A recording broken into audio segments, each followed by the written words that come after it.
And there you have it. Here we are.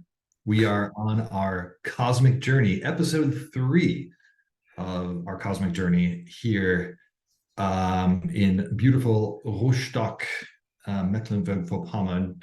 Um, plenty of electricity wherever we're at. Lots of electricity. Weirdly, like halfway up the wall, which is a very awkward place to plug things in. Yeah, absolutely. There's But a it's a lot of very old building, so this is to be yeah. expected. We are in an Airbnb. This Airbnb seems to lack doors, so audio bleed would be a real problem if not for the fact that I am now sitting in a bathroom as we're Yes. speaking. But we are just still rooms away from each other. Yeah. You can probably still hear back there. Yeah, I can hear you a little bit. Hopefully it's not picking up on the on the mic. Yeah.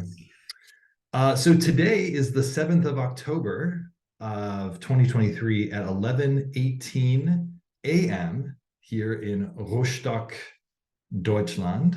We're in as we already previously said, in an Airbnb, and we are finishing out our cycle here in a very beautiful city. I feel like here it's been, I don't know what's been most impressive to you. This is not your checking question, but like to me, like I just really love the maritime traditions that are here and how everything seems to capture maritime traditions, whether it's the restaurants or the statues or the church. Everything seems to be very much kind of a maritime feel here.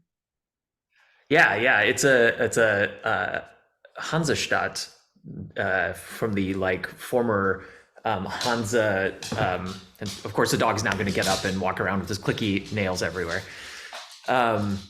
Which is was a maritime trading a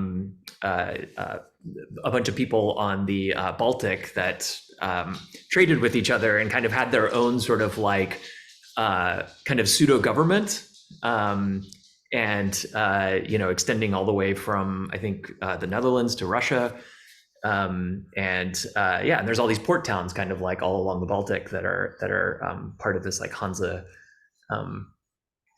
thing, which sort of ended right around the age of sail. But they had their own sailboats that they like invented, which were quite popular at the time because they had a lot of freeboard, so it was a lot harder for pirates to get on them. It's Yeah, kind of cool history. it's a real problem. Pirates. Pirates, yeah, Yeah, it's been a real problem throughout history. exactly. Hey, can you? As mentioned, this is episode 3, and therefore we're going to go through the following things. We're going to talk a lot today about the cosmic console and what it is, how we designed it, seeing it in action, all that good stuff. But before we get to that, let's go to the check-in question, which I wrote today, but then was beautifully edited by Trey. Who is a relative that you look up to and why? Not what. Yeah. Yeah, we can correct that. We can correct that. Right. There we go. Who's a relative that you looked up to and why? Because I wrote the question, then you get to go first, sir. Yeah, I have like I look up to aspects in like all of my relatives, so it's hard to like call one out specifically. But I've been thinking lately, like I'm actually going to pick my dad, because of the so the reason that one of the reasons that I look up to him is because he helped me very early on to have a sort of analytical approach to things. So like, he's has a background in electronics, and had a shop like when I was a kid, and I would go in there and be fascinated by all of the strange electrical equipment in there, and then he would explain things to me, in as though like I were probably older than I actually was at the time, and then that kind of like helped to instill this like like an understanding of processes and systems, and an analytical approach. And I think a lot of that has really helped me as a software engineer as an adult, to really be able to kind of think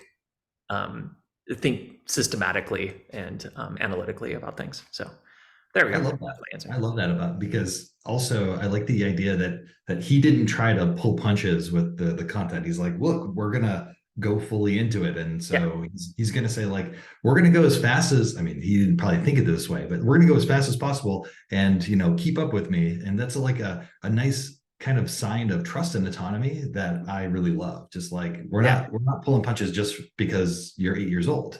We're yeah. here. Let's learn. Yeah, yeah, exactly. We would go on. We'd be in his truck because we would do. He had a business with.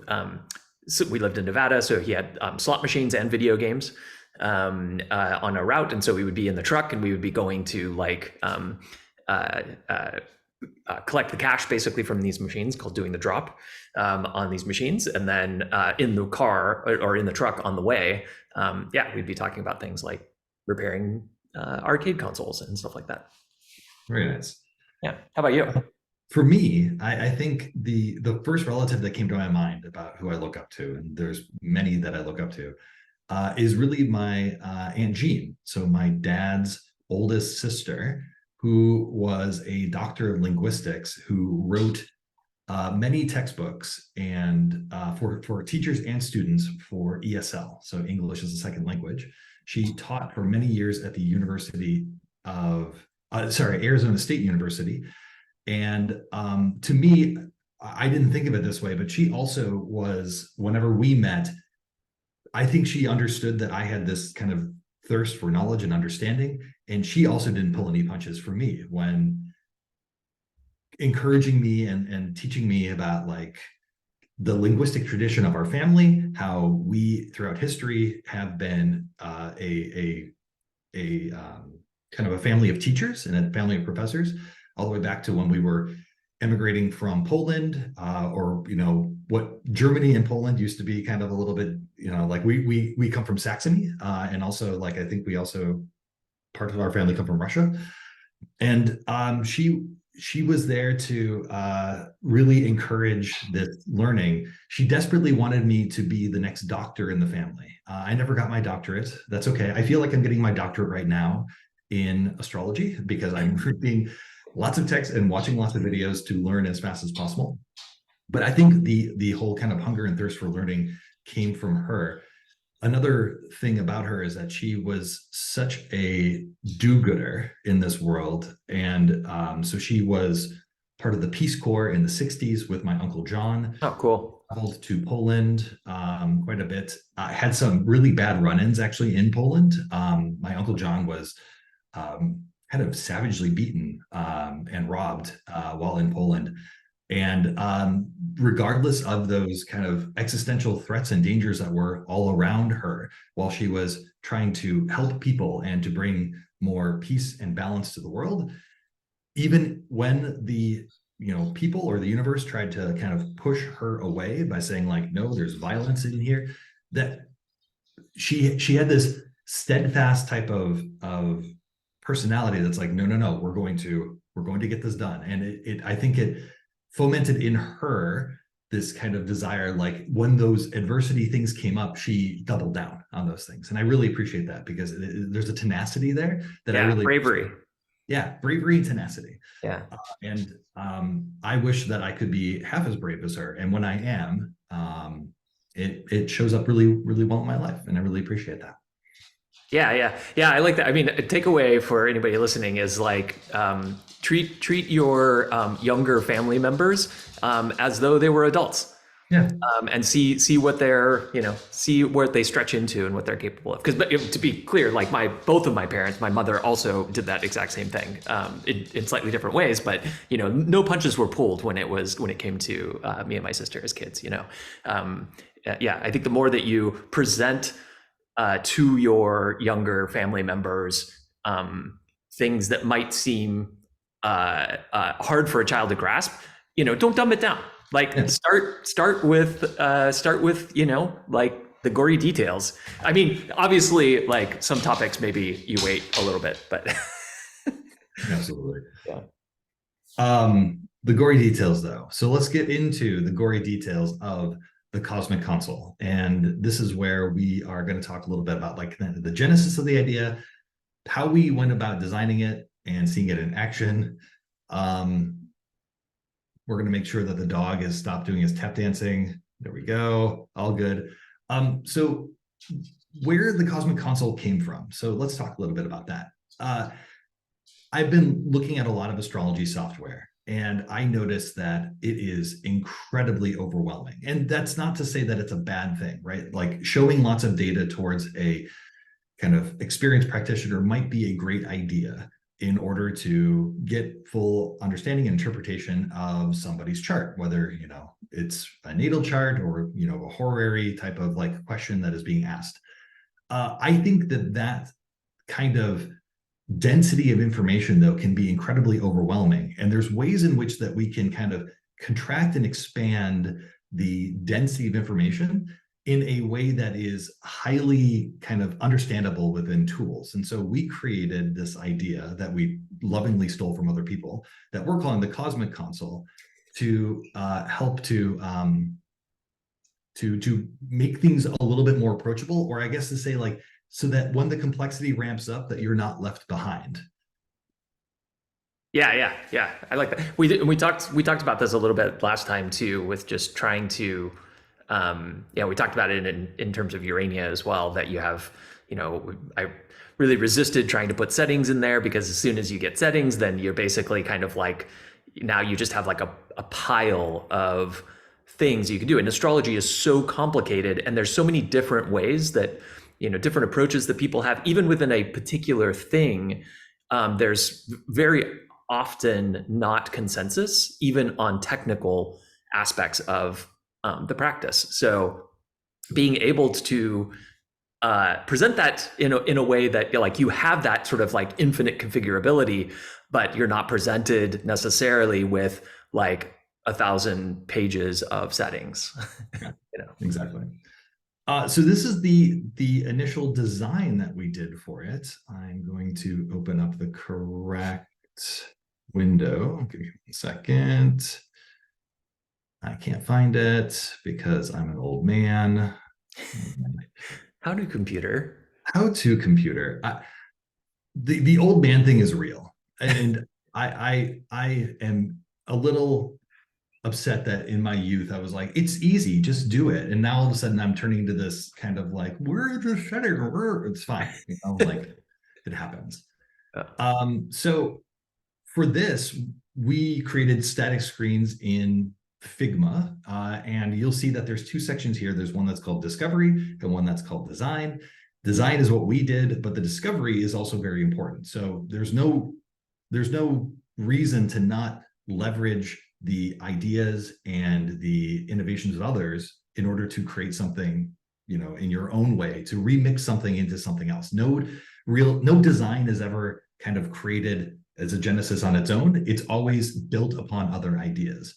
And instead of thinking that is somehow deficient, we're just going to lean into it. So there are several different programs that use this type of like command palette type of thing. So you can see here that Figma has this idea of like, you can do a command / in order to open up this thing that's in light mode or in dark mode. You can see what it looks like kind of on a blank canvas, or I'm looking at a wheel here and like what it looks like on there.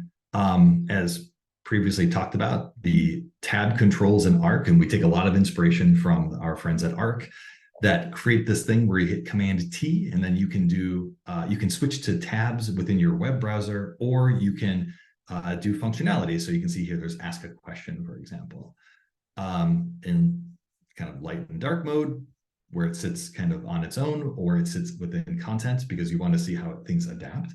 And also there's this thing, which we'll talk about in a second, which we're calling in the Cosmic Console, the two-step tango. And we'll demonstrate that. And then also linear, which we talked about last week, how you can kind of show the context of where you're making the action, how the tools can change by context, and that we haven't implemented this yet, but like how tools might be broken down by sections. And so these are all very interesting things to us. Static screens are fine, but also the idea of kind of movement and animation is what brings joy and joyousness to digital tools. And so there are ways in which these things I've put in here that are animated. For some reason, though, the GIFs here are not animated. Okay, that's fine. The animations are great. and just know that like there's different animation styles that kind of inspire us, and we took all of this. So we then, or let me be clear, I then created two things. I created these mock-ups that look like this, and I also created what's called UI documentation, because you can look at this screen and you can make a lot of assumptions about how this thing works and how it should work and how it could work. But we want to make sure that it's detailed out. So our thoughts are captured in this documentation, which I'll also show. And you can see here that what was used to be called the celestial console, but is now called the cosmic console, shows up in dark and in light, and how it shows up in the two-step. So the idea is this: you hit a key sequence that opens up this thing. And let's assume for a second that you're looking at Virginia Woolf's birth chart. That was on the 25th of January, 1882 at 12:15 in Kensington, England. And let's say you wanted to do something with that chart. So I thought she was born later than that. what's Fascinating. that? Sorry, I thought Virginia Woolf was born in the 1900s. Oh, really? Yeah. I think the dog just slammed up against the door. Yeah, he's very unhappy that we're in different rooms, as per usual. That's per usual. Sorry about. I don't know. There's probably some metaphor here around the dog being upset and like going back and forth. I don't know what that metaphor is. And so Virginia Woolf, let's say you're looking at her chart. Just imagine for a second, there's a chart of Virginia Woolf. You want to do something in this chart, and you don't exactly know what the hotkeys are for it, and there's no button necessarily for it. So you hit this, what's going to be Command K for cosmic console with a K. And then it gets you type a command or search, and then you can see some of the commands that show up by default. These are just examples here to kind of demonstrate a lot of different cases. So let's say you want to move ahead by 1 hour or move ahead by 1 day in the chart. And you can see here that the hotkey is 3 or 4, move back, shift 3, shift 4. And you can see also that maybe you want to toggle on or off houses. Maybe you want to change the house system. And there's this ellipses here. And then there's a joke here at the bottom to show what a very long string might look like and how it would fade out. Call your mom because you're just a big baby, aren't you, you silly little, and then it fades off. But what it's aiming to do here is it's kind of your fallback of like, I need to do something. I hit this Command K, I type something in, or I see an option, and it teaches you the hotkeys as well, because there's going to be a ton of hotkeys in Cosmic. And so you can see, okay, if I want to move ahead by 1 hour, I'm going to press 3 from now on, and I don't have to go into the console. If I want to turn on or off houses, I would hit Shift H, for example. And these might change. These are just kind of examples right now. We're not going to have the call your mom function, I don't think, by shipping. And you can see that it changes versus, light versus dark. And if I were to press Shift C, you can see here that like I have detailed out all of the colors here. So this is a zinc 100, this is indigo 500. These are things that we know what these things mean. And then Trey lovingly went in here, critiqued the work, and then made this reel. And like I said, there's a two-step, what we're calling the two-step tango here. So there might be extra information that we want to ask somebody before that we move on. So if you wanted to change the house system, well, what do you want to change the house system to? So if you do change house system, then it goes into this to show you like, okay, we're going to change the house system now. And now you can see that like Placidus, Equal House, Porphyry, Alcabitius, Koch, and then I just started pulling random house things like Topocentric, Meridian. I don't even know what's going to be in this list. And then this also teaches you that if you press H and then P, that's the way in which you would, by hotkeys, change the house system to Placidus. Assuming right now that we're on whole sign. This is why whole sign is not showing up here. Or maybe it is. I don't know. Anything you want to add, Trey, to the design? Anything? No, I think the design here was great. It was really clear. When we get into the demo, you'll see the delta between where things are currently at and the design itself. So, for example, the hotkeys aren't being shown, and we'll talk more about hotkeys, et cetera, as time goes on. And then also just to reiterate what you said about everything being open to change. where this is again part of the sausage making. So we try things out, we get a feel for it, and then we adjust things as we go. So for example, the house system here is shown as with the two-step tango. However, in the demo, you'll see that the houses are actually just flat, and the two-step tango is actually represented with something else. Which we'll see in a second. Yes. But again, you can make a lot of assumptions if you're just looking at designs. So we also created this UI documentation, which I will show right now. Is that this one? Yes. So there's a lot of text here, but really what we go into is kind of the principles. So when we design things in the future, what do we care about? Like we want to make sure that we're showing the context we're in, that we're making the keyboard shortcuts learnable. We talked about that. And this allowing for the easy multi-step functionality, which is the two-step tango. Eventually, we will get into animations. Animations have been a little bit of a struggle for us. We'll talk about that next week. You want to talk about that next week? I was just going to say, because that was the thing that we were talking about last night, maybe about putting into this video. But yeah, we can talk about it next time. Everything okay? Yeah. He just got scared because I grabbed him. Oh, okay. So we want to have animations for incantation, for focus movement, check mark, delay, things like that. We show how things kind of look at a mobile size. So if you're looking at it on a mobile device versus a tablet device versus a desktop device, because it's important that these things kind of adjust to the size. We will probably do something cute with the mobile to be like, hey, my mobile warrior, we're seeing what you're trying to do here. We're not ready yet. We also want to make sure that all of our software and our decisions are inclusive. So this is typically called accessibility. We'll call it inclusivity because we want to make sure that we're kind of making software that is including everybody. And there's things that we'll have to do in order to make sure that this is fully inclusive.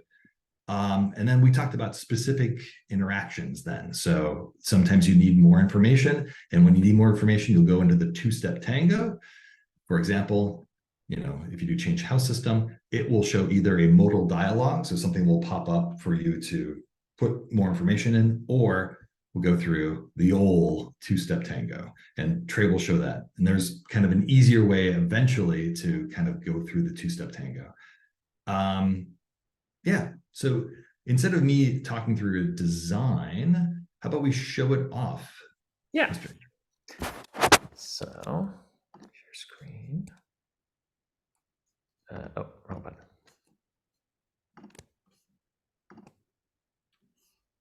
Okay, so once again, if you've been following along with the videos, you will recognize the screen. It is still very sparse. Because I don't recognize. What's that? What happened to all the buttons on this screen? Yeah, exactly. I was just going to say that. Yeah, like one thing you might notice is missing. Actually, we keep removing things. Yeah. One thing you might notice is missing is all of the buttons, like all of the buttons that we showed from last time, which, as I pointed out before, were sort of placeholders for being able to demonstrate interactivity. But now we have that interactivity via the Cosmo console. So as Jake said, it's Command K on the Mac or Control K on non-Mac machines, which is a very it's cute because K for console, but also that is kind of the default at this point, I think, for a lot of software. It seems like almost everybody has kind of settled on this kind of like Command or Control K. So we're looking at my chart again. So Carson City, Nevada. We demoed the time zones in like the first video. So all of that stuff still there. So you can kind of, as we're going through these videos and we're demonstrating more and more functionality, you can see how these things kind of like stack upon each other. So I'm going to hit Command K because I'm on a Mac. And now you can see that we have a very nice looking, thanks to the beautiful design, console. Looks amazing. I love it. So there's a couple things to notice here before I start doing things, which is there was a little context bubble in the design. So, for the example of like Virginia Woolf's chart, showing the Yes, exactly. I didn't know you could do that in Zoom. Uh, Yeah. yeah. So, but because we don't have like the idea of a saved chart is not something that we currently have. There's no, I wanted to make sure that it's implemented as a placeholder there. So, we just have this context coming soon. But then we also have our list of things here. And as I said, when Jake was doing the design, going through the design, the house systems are actually just kind of like all flat right now. They will go into their own two-step, but I'll demonstrate two-step with something different. But if I wanted to just look at the house systems, you can see that these are some of the house systems that are currently supported, and these all actually work. So we're showing Placidus right now, but if I want to switch to whole sign, I can just type the first few letters of anything that would be unique to that string, basically. So the whole sign house system. And if I click that, you can see that the chart instantly changes. I can switch back to Placidus. I can do Alcabitius. I can do Campanus, et cetera, et cetera. And you can see that this is one of the things that we really, when we're putting something together, when we were talking about prototyping and sort of our workflow of it's like one thing to design something, but it's another thing to get a feel for it actually utilizing the application. And so this is just, it feels great, it works well, it's just really nice. So that's showing the houses. But one of the other buttons that got removed is I want to show the current time. And so now we have a move to now. And if you saw in Jake's design, there was, move ahead an hour, move behind an hour, et cetera. There will be a hotkey for this. And I can just select that, and I can see that it is 2:44 a.m. currently in the probably PDT or maybe PST time zone, America, Los Angeles. And so that's how easy it is to go to the current time. But let's show the two-step tango. So you'll notice that, so we have this sort of idiom from the design, which is that anything that has this ellipsis opens basically like that second step. And so if I want to select the city that I'm in, so currently we're in, and by the way, I'm closing that with just the escape key. So we're in we're in Carson City, Nevada, which is where I was born. But if we want to change city, then you can see we go into this view. And now we're able to search through the list of cities. And when I demoed location before, we had this, that was just a very simple placeholder sort of thing. That's all been ripped out now, by the way. And there was no way to really select anything in the list. And so if you had multiple options, you couldn't do anything. But now we actually have that as well. So let's say that I want to move to Berlin. So as soon as you get 3 letters in there, because there's many, many locations in this database, we don't start looking until you get to 3 letters. So now BER, so this is showing just the top few selections. And I'm using the up and down arrow keys to select. And so, and when you don't use the up and down arrow keys, it just will select whatever the top thing is, which is the most accurate to the search term. So let's see, yeah, there you go. So here's a bunch of different places that start with SAO. And yeah, so you can either select just the thing that's on the top of the list by hitting enter, or you can go to a specific place. And you'll notice that the chart is changing, the time zone is changing. So all of the stuff that was happening with location before is all working correctly. Looks great. Yeah, so it's really good. And if you're in the two-step tango and you want to get out of it, you can also just hit the escape key, and it takes you back to the to just the flat selection. Nice. Well, looks great. And like Trey said, we're in the sausage making process, so there's no animations yet. We haven't had a chance to do that, and that's a little bit of a struggle bus right now. We could talk about that next week. Yeah. And there's no fit and finish yet. So there might be things that will change later as we start, because the whole point of our software development process is to create things as quickly as possible, to play with them and see how they feel. And if they feel right, we'll move forward. And if they don't feel right, then we'll try something else. And that might mean ripping out code that we've written or designs that we have made. And that's not wasted work. That's thinking. You have to think through this stuff to get to feeling. And it's very difficult to get feeling, or to express feeling without actually feeling it. That's, I think, either a benefit or a drawback of the human experience. You need to actually feel it in order to feel it. Yeah, exactly. And I think that willingness to be able to throw things away, to like not become so because it is painful, when you work on something, you spend time in design, you spend time in implementation, and maybe it's a fair amount of time, and then you sort of get along in the process, you're like, nah, this just isn't right. We have to do it again. And I'll say, like those cycles can be both big and small. I would say that Urania really is kind of a cycle of experimenting in creating astrology software. There are many successes. There are also many failures. And a lot of the learning that came out of Urania is being folded into Cosmic. And it's actually why I have a very high velocity when it comes to like implementing things in Cosmic, is because I've already done this once before. But the ones before, wasn't everything that we wanted it to be. So yeah. And you don't want to just create things just for the purposes of throwing them away. So there are techniques and methodologies that you can use in order to kind of get complexity all figured out first before you start making decisions. And one of the ways that we do that is through a process that is called OOUX, or the object-oriented UX design process. So what a segue, by the way. Bravo. Thank you. I appreciate that. I'm here for the segues. So OOUX was created by a designer she's in Atlanta, Georgia. Her name is Sophia Prater. If I'm going to say it in German, Sophia Prater.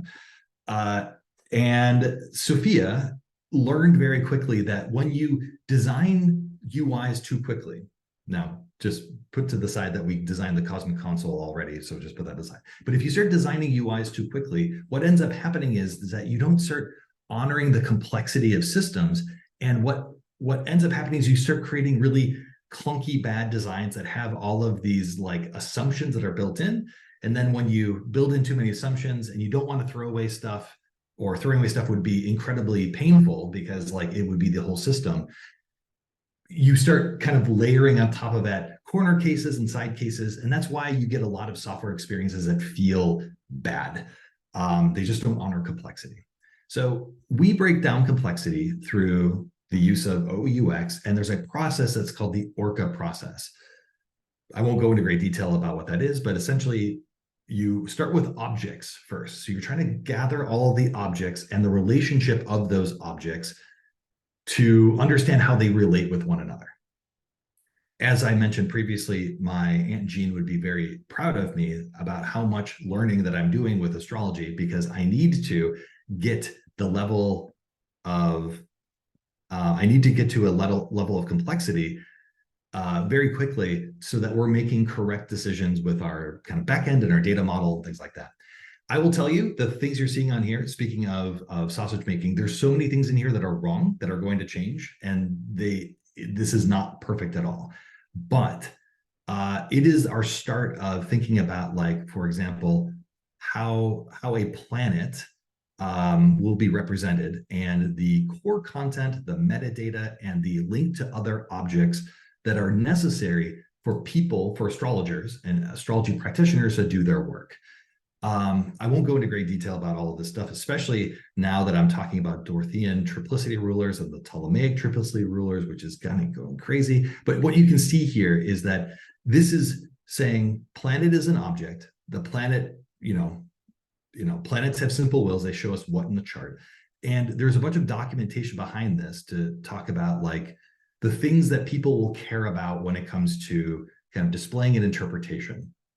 Outer planets, whether it's malefic or benefic, its rulership, things like that. And you can see in here that there's a bunch of like check boxes in here. So there's a bunch of questions that I have about how this is supposed to kind of like unfold in all of this. But as this documentation comes about and gets more finalized, what will end up happening is I will start creating UIs against this stuff. And there's a kind of process to do that. And then we hope that it will create something that is kind of respecting the complexity, that shows the interrelationship of planets, signs, lots of other things in here. So we're creating things that are logical and meaningful for astrologers. Anything else that you want to say about this tray? No, yeah, that's great. And I think, the complexity of, we talked about this before with, when trying to approach designing software for, something that has been around for thousands of years and has just so much like human thought over so much time, and there's so many different approaches, and it's a really, really dense and complicated surface. And this kind of process is really important for understanding how to, basically what you said, like understanding how to get to get more efficiently get to good software design, by going through this process earlier on and having to do less sort of bouncing off the bumper rails of implementing things and throwing things away. You still need to be able to do that and to feel good about that as part of your learning process. But the more that you can do sort of upfront to kind of like understand this topology, right, the better your outcomes are going to be. There's just a couple other things too that I wanted to mention here, which is, one is that so OOUX stands for object-oriented UX, right, and for anybody who has a programming background, object-oriented is a particular term of art in software engineering that refers to a particular type of software engineering. This is unrelated in any way. Yes. So the OO here is nothing like OO in software engineering. Correct. So if you get a little like red flag because you're a software engineer from the OO, that's not what it means. It's inspired by that, but it has nothing to do with object-oriented programming. Let's be very clear. It's definitely inspired by that. One thing that I want to do, because we usually have big questions that come out of this, we talk about hamstringed, excuse me, and all of that. But like one of the other things that we do is we talk about our big gratitude. And I have to say that like I've had a lot of challenges around the essential dignities around planets. And I have to say that I'm incredibly thankful is it here? I'm incredibly thankful to Charles Obert for writing using dignities in astrology, because it's been immensely helpful for me to kind of break this down in a way, and kind of watching material from Chris Brennan, and then watching, some podcasts from him, and then comparing that to what Charles Obert is doing with his material has been immensely helpful to me. So I really appreciate you. Thank you for doing that. Yeah. I mean, we're really, as you were saying with design, that there's kind of like, you're always designing based on the stuff that came before you, and hopefully building on that and using the stuff that's really good. Like consoles are really good, and so we've done our own implementation of one, but we didn't invent the idea of a console. And we're kind of, you're always sort of standing on the shoulders of giants, and we're very fortunate, I think, particularly within the last couple of decades, to really have a resurgence in interest in traditional astrology, and classical astrological texts are being translated. We're getting new translations of things. There's just much more information that's available. There's a lot more interest in it, and so that's all amazing for us as we're like building this. But it's also important to point out that our approach to this is we're making a tool. And we want that tool to be as useful to as many people as we possibly can. And so, whether you're approaching astrology from from a psychological perspective using, like modern astrology or whatever you want to call that, or you're, really interested in this kind of like Hellenistic astrology, whether you're blending those two things together, like I only want to see the seven, visible bodies, or, but then I also want to include, Uranus, Neptune, and, whatever. Like we are trying to make something that works well for all of those folks, Right.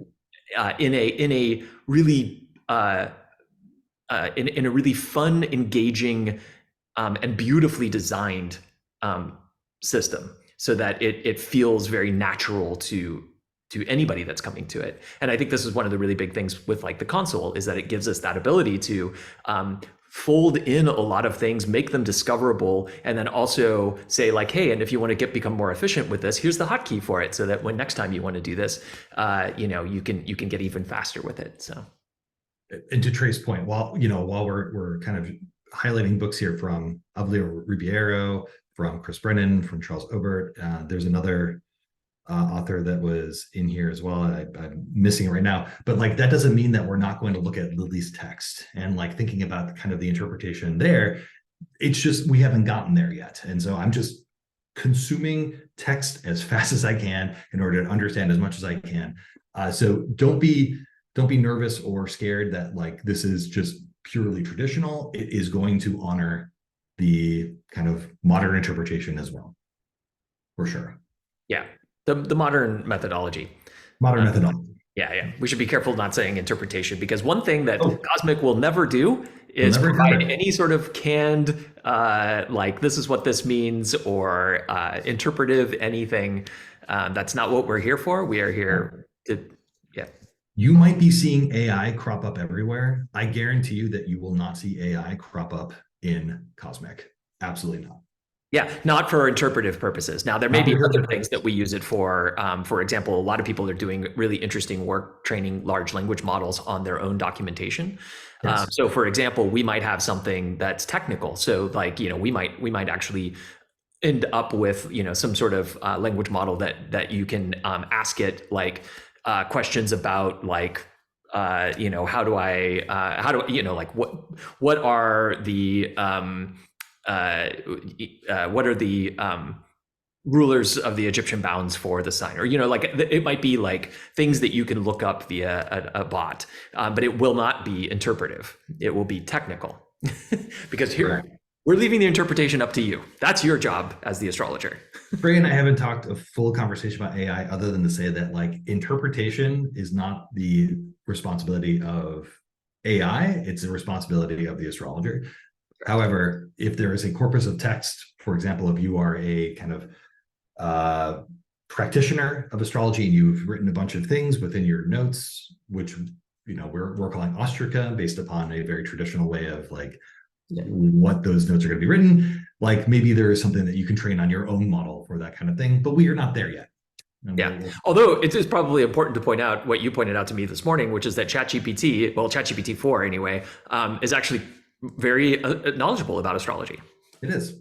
I always want to make sure that what it's telling me is correct. Yes. Please do that with all AI.